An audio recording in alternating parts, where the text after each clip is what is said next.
GF was the Global Environment Facility was created in 1991 to support and finance efforts to reduce pressure and threats on the environment worldwide. Okay, there was no real big funding mechanisms at that time that the country could access to put into implementation big environmental programs and also help them meet their obligations related to the different UN conventions they had signed and ratified. So there was first a pilot phase in 1991 to 1994. The amount of money that was available was $1 billion, and since then there has been several replenishment phases. This particular project was designed and conceived under GF4 between 2006 and 2010, and it will be implemented now, but it is still considered a GF4 initiative. Now we're in a new phase. We're in a GF5, which started in July 2010 and will extend until July 2014. And the amount of money that was basically secured is about $4.3 billion for this entire period that will serve to fund different initiatives worldwide, ranging from Malaysia, Indonesia to Jamaica via Burkina Faso and Kenya. And so basically, how does the GF look like in terms of its structures? Well, first of all, there's a secretariat. The secretariat is based in Washington with the CEO and different program officers that are working in different focal areas, biodiversity, land degradation, etc. And then the GF Secretariat responds to the Council and to the Assembly. The Assembly meets more or less every 3 years, and the Council meets several times a year, either physically or virtually. The Council validates and gives a final blessing, if you want, for the projects that have been technically cleared by the GF Secretariat and by the CEO. Okay, no, stop. Just to say that the Council and the whole GF logic is responding to the guidance for policy and programs that comes out from the different UN conventions, Convention on Biodiversity, Convention on Climate Change, etc.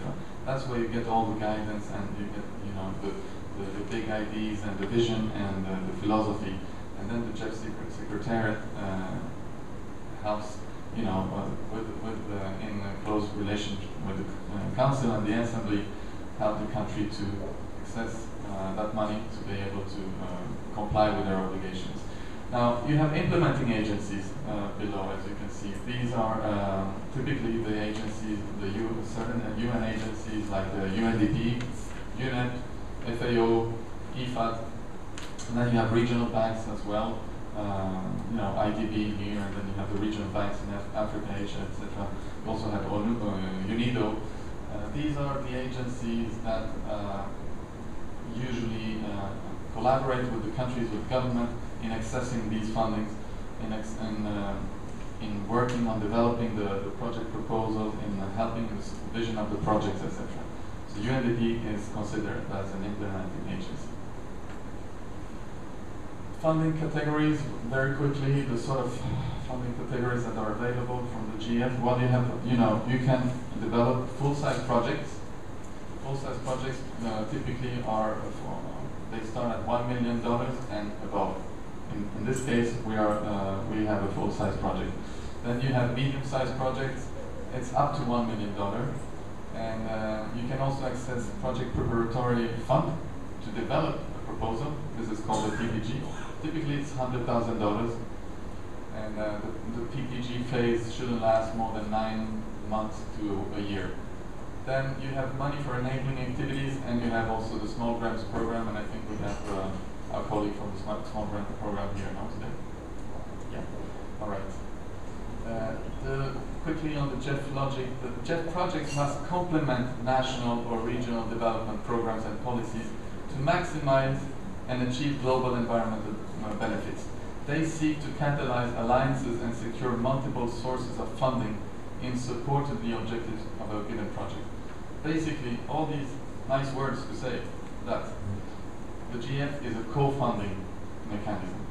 It doesn't just give the money like that and then you do a project. No, the money comes on top of available funding for a specific objective, all right?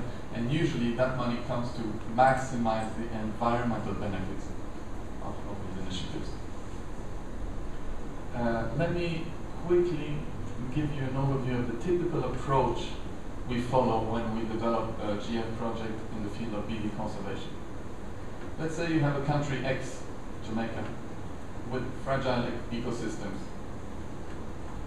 and you have pressure and threats on the natural capital of the country, either in the whole country, like Haiti, for example, or in parts of that country, like in Jamaica or Cuba, for example.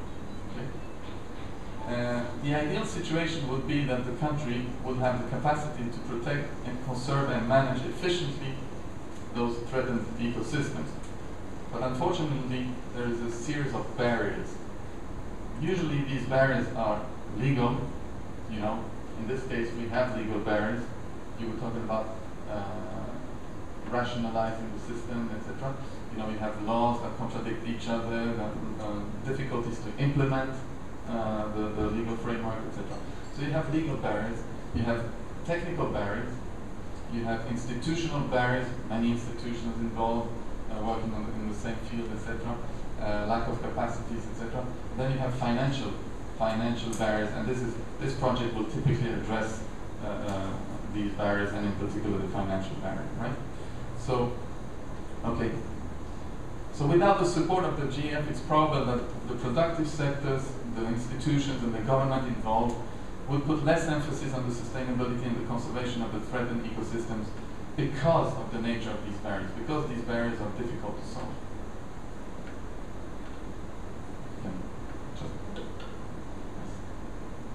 So the direct results expected out of the GF intervention is basically removing, totally if possible, or partially, these barriers. So basically the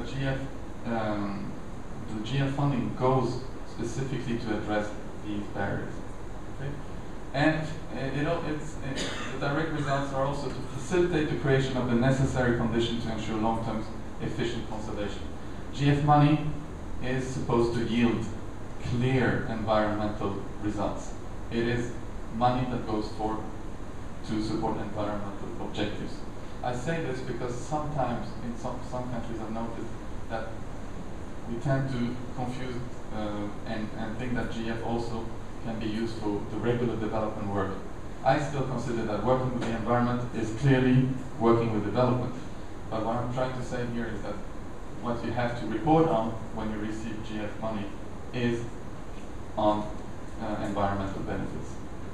And finally, GF money is supposed to offer, you know, demonstrative examples, you know, sites, pilot sites for the country and the region where we can see the results on the ground and eventually replicate those. So this project in particular was conceived following this logic that I just explained. All right. What does the GF fund typically? Well, basically, with GF money, you can hire specific technical services. You can buy equipment that is absolutely essential to reach the objectives of the project. But the GF also expects the co-funding agencies, the partners, to contribute and collaborate with the equipment. With GF money, you can purchase materials. You can hire international and national expertise that is absolutely necessary, you know, to be able to achieve the objectives of the project. GF typically funds capacity building, you know, of all kinds, and of course it supports the production and distribution of information. What are the classical GF focal areas? Well, basically we have the biodiversity focal area, through which this project was, got the funding. But we also have climate change mitigation, renewable energy, energy efficiency, these kind of projects. You have a window to work on international waters. Could be ocean, sea, but it can be also rivers, lakes that are shared between different countries. Land degradation, sustainable land management is another important focal area, and then you have the persistent organic pollutants, where you can also access money for. Each focal area, each block here is divided into, shall I call that windows of funding, called in the GF jargon strategic objectives. Okay, and each strategic objective is in turn subdivided into strategic programs, and it is through these strategic programs that you can, place a request for funding.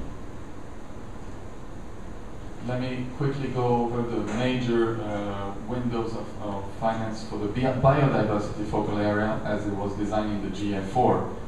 Basically, you have strategic objective number 1, which deals with biodiversity conservation in protected areas. In other words, if a country is interested in conserving the biodiversity in that protected area, this is the window where they will put their request.